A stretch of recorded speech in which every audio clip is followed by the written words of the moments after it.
में टकरा रहे हैं, तो उससे होता है नॉकनी, जैसा कि इमेज के अंदर भी आप देख पा रहे हैं, घुटने जो है वहाँ पे टकरा रहे हैं। अगर ऐसी प्रॉब्लम है तो आपको अनफिट कर दिया जाएगा। नॉकनी की प्रॉब्लम होने से हमें भागने वगैरह में दिक्कत होती है, इसलिए मेडिकली हमें जो है अनफिट कर दिया जाता है। और अगर हम नॉकनी के सॉल्यूशन की बात करें तो ऐसी बहुत सी एक्सरसाइज वगैरह होती है जिनसे ये प्रॉब्लम सही हो सकती है। एक्सरसाइज वगैरह के बारे में हम एक सेपरेट वीडियो बाद में बनाएंगे। ओके, तो ये हो गया आपका नॉकनी टेस्ट। अब हम बात करेंगे फ्लैट फुट के बारे में। फ्लैट फुट क्या होता है, जैसे स्क्रीन पे आप एक इमेज देख पा रहे होंगे, इसमें जो सबसे पहली इमेज है उसमें देखिए आप, वो है फ्लैट फुट। फ्लैट फुट मतलब जो अपना नीचे जो तलवा होता है पाँव, वो एकदम सपाट अगर है तो उसे बोलते हैं फ्लैट फुट, जो बिल्कुल भी नहीं होना चाहिए। अगर ऐसा है तो आपको डेफिनेटली डिस्क्वालीफाई कर दिया जाएगा। जो सेकंड इमेज है वो है नॉर्मल फुट। इसमें आप देख पा रहे हो कि हल्का सा जो बीच में गैप है, तो इतना कम से कम गैप होना चाहिए। और जो थर्ड इमेज है वो है क्लॉ फुट, उसमें बहुत ही ज्यादा गैप है, वो भी नहीं होना चाहिए। अगर ऐसा भी है तो भी आपको अनफिट कर दिया जाएगा। तो जो अगर बीच वाला स्ट्रक्चर है पाँव का, अगर वैसा है तो कोई प्रॉब्लम नहीं है, और अगर फ्लैट फुट और क्लॉ फुट अगर ऐसा स्ट्रक्चर है तो डेफिनेटली आपको अनफिट कर दिया जाएगा।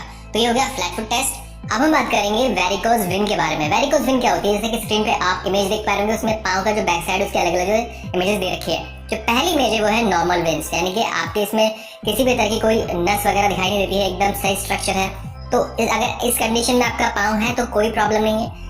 इसके बाद जो पहली, दूसरी, तीसरी और 4 स्टेज दे रखी है वेरिकोज वेन की, अगर इनमें से कोई भी स्टेज पे आपको लगता है कि सेम ऐसी ही प्रॉब्लम आपको भी है तो डेफिनेटली आपको प्रॉब्लम होगी और आप मेडिकली अनफिट कर दिए जा सकते हैं। जो फर्स्ट स्टेज है उसको बोलते हैं रेटिकुलर वेन्स और स्पाइडर वेन्स जो बोलते हैं। इसमें हल्का सा उभार जो है रहता है। इसमें मे भी हो सकता है कि आपको जो है फिट किया जा सकता है, वो डिपेंड करता है वहाँ पे जो मेडिकल टीम होगी उनके ऊपर, क्योंकि यहाँ पे बहुत ही माइनर प्रॉब्लम है। हो सकता है कि आपको वहाँ पे मेडिकली फिट किया जा सकता हो, लेकिन फिर भी मैं आपको एडवाइस दूंगा, सजेस्ट करूंगा कि आप इसका अच्छे से ट्रीटमेंट लेने के बाद ही वहाँ जाएं। अगर हल्की फुल्की प्रॉब्लम है तब भी आप ट्रीटमेंट लेने के बाद ही मेडिकल के लिए जाएं।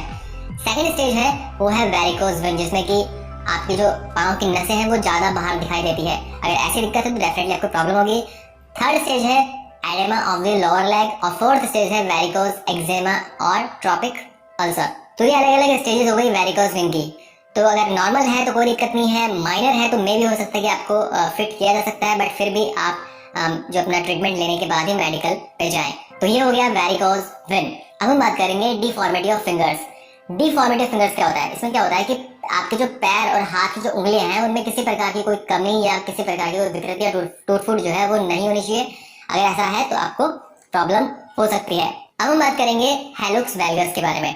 हेलुक्स मतलब क्या होता है, हेलुक्स मतलब होता है आपके पैर के अंगूठे को हेलुक्स बोला जाता है, और वेल्गस मतलब ये होता है कि आपका जो पैर का अंगूठा होता है वो साथ वाली उंगली की तरफ उसका जो झुकाव होता है उसको बोलते हैं वेल्गस। जैसा कि आप स्क्रीन पे एक इमेज देख पा रहे होंगे, इसके अंदर आपका जो पैर का अंगूठा है वो साथ वाली फिंगर पे जो है झुकाव उसका ज्यादा है, जिससे आपका साइड से हड्डी निकल रही है। इससे क्या होता है कि पैर में अक्सर सूजन आ जाती है और दर्द रहता है, जिसकी वजह से फोर्स की नौकरी करना मुश्किल हो जाती है। तो अगर ऐसी आपको प्रॉब्लम है तो भी आपको अनफिट किया जाएगा।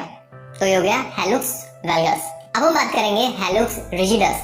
हेलुक्स रिजिडस मतलब क्या होता है, हेलुक्स मतलब आपको बताया था पैर का अंगूठा, और रिजिडस मतलब होता है कठोरता, यानी कि अगर आपके पैर के अंगूठे में कठोरता है बहुत ज्यादा, ऐसे स्क्रीन पर देख पा रहे हैं बहुत ही कठोर अंगूठा है, तो इससे भी आपको प्रॉब्लम होगी और मेडिकली आपको अनफिट किया जा सकता है।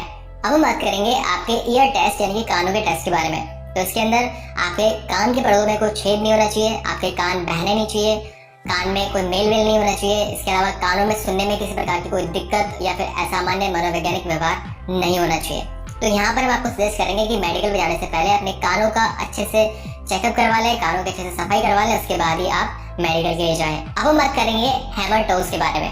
हैमर टोज क्या होती है, जैसे कि स्क्रीन पे आप एक इमेज देख पा रहे होंगे, इसमें आपकी जो फिंगर्स है पाँव की, उनकी जो जॉइंट्स है वो कैसे ऊपर उभरे हुए हैं। अगर ऐसी प्रॉब्लम है तो आपको डेफिनेटली अनफिट किया जा सकता है। तो यहाँ पर पैर के अंगूठे एवं उंगलियों में असामान्य कठोरता नहीं होनी चाहिए। ऐसा होने पर जो है पैरों में दर्द या टीस बना रहता है, इसलिए जो है आपको अनफिट किया जा सकता है। अब हम बात करेंगे पिजन चेस्ट, यानी कि सीना या चेस्ट या छाती का विकसित न होना। इसमें क्या होता है कि छाती में कमी या किसी प्रकार की विकृति नहीं होनी चाहिए, जैसे किसी की छाती अंदर धंसी होती है या असामान्य उभार होता है या फिर टेढ़ी मेढ़ी होती है, जैसे कि स्क्रीन पे आप इमेज देख सकते हैं। अगर आपकी चेस्ट यानी कि छाती जो है वो भी अगर उसमें असामान्य उभार है या फिर अंदर धंसी हुई है तो आपको भी मेडिकली अनफिट किया जाएगा। अब बात करेंगे आपके दांतों के टेस्ट के बारे में। तो इसमें क्या होगा कि आपके दांतों में किसी प्रकार की कोई बीमारी या सड़न नहीं होनी चाहिए, पायरिया टाइप कोई बीमारी नहीं होनी चाहिए, इसके अलावा मतलब कोई कीड़ा लगा हुआ नहीं होना चाहिए। तो आपको यहाँ पर हम सजेस्ट करेंगे कि अगर ऐसी कोई भी प्रॉब्लम है तो आप पहले अच्छे दांतों के डॉक्टर के पास जाकर अपने दांतों का पूरा ट्रीटमेंट लें, उसके बाद ही मेडिकल पे जाएं। अब हम बात करेंगे स्टैमरिंग के बारे में। स्टैमरिंग क्या होता है? हकलाना या फिर तुतलाना। अगर ऐसी किसी भी कैंडिडेट को प्रॉब्लम है तो आपको वहां पर मेडिकली अनफिट किया जा सकता है। अब हम बात करेंगे नोज यानी कि आपके नाक टेस्ट के बारे में। तो इसमें जो है आपकी नाक का जो स्ट्रक्चर है वो सामान्य होना चाहिए, नाक की कोई हड्डी जो टेढ़ी मेढ़ी नहीं होनी चाहिए, नाक में किसी तरह की कोई बीमारी नहीं होनी चाहिए। अगर ये सब कुछ नहीं है तो कोई दिक्कत नहीं है, आप मेडिकली फिट कर दिए जाएंगे, अदरवाइज आपको डिस्क्वालीफाई किया जा सकता है। तो ये हो गया आपका नोज टेस्ट। और फाइनली बात करेंगे आपके हार्ट बीट मेडिकल टेस्ट के बारे में, यानी कि आपके दिल की जो धड़कन होती है उसके बारे में। तो यहाँ पर जो आपके हृदय की गति जो होती है वो सामान्य होनी चाहिए, दिल की कार्यात्मक या जैविक बीमारी का कोई संकेत नहीं होना चाहिए, और जो हार्ट बीट है वो आपकी नॉर्मल होनी चाहिए, तो कोई प्रॉब्लम नहीं है। और दोस्तों यहाँ पर हम आपको बता देते हैं कि मेडिकल टेस्ट में जो भी कैंडिडेट अप्लाई कर रहे हैं, चाहे वो किसी भी कैटेगरी से हो, चाहे वो किसी भी एरिया से बिलोंग करते हो, उनको किसी प्रकार की कोई छूट नहीं दी जाती है। और जो उम्मीदवार पुलिस मेडिकल टेस्ट में अयोग्य पाया जाता है उसे इस स्थिति के बारे में सूचित किया जाता है, और वह वापस 15 दिन की निर्धारित समय सीमा के भीतर समीक्षा मेडिकल बोर्ड के समक्ष अपनी अपील कर सकते हैं। और अपील करने के बाद जो मेडिकल बोर्ड या समीक्षा मेडिकल बोर्ड होता है उसका निर्णय अंतिम होता है, चाहे वो आपके फेवर में हो या अगेंस्ट हो, उसके बाद आप वापस अपील नहीं कर सकते हैं। सो फ्रेंड्स, ये वीडियो था दिल्ली पुलिस, अदर स्टेट के पुलिस और जो अर्धसैनिक बल यानी कि पैरामिलिट्री फोर्सेस में जो मेडिकल टेस्ट होता है उसके बारे में। उम्मीद करता हूँ कि मेरे द्वारा दी गई जानकारी आपको अच्छी लगी होगी, पसंद आई होगी। अगर आपका फिर भी कोई डाउट या क्वेश्चन है तो आप इस वीडियो के कमेंट सेक्शन में जाके अपना सवाल पूछ सकते हैं। हम जो आपके सवाल का आंसर जरूर देंगे। और इसके अलावा अगर आप हमें कोई सजेशन देना चाहते हैं या फिर किसी अदर टॉपिक पे आप वीडियो देखना चाहते हैं तो प्लीज कमेंट सेक्शन में हमें बताएं। और अगर आपको ये वीडियो अच्छा लगा हो तो प्लीज इस वीडियो को लाइक और शेयर करना ना भूलें। और अगर आप हमारे चैनल पे पहली बार आए और इसी तरह का यूजफुल कंटेंट फ्यूचर में भी देखना चाहते हैं तो प्लीज इस चैनल को सब्सक्राइब करके बेल आइकन जरूर प्रेस करें। तो थैंक यू।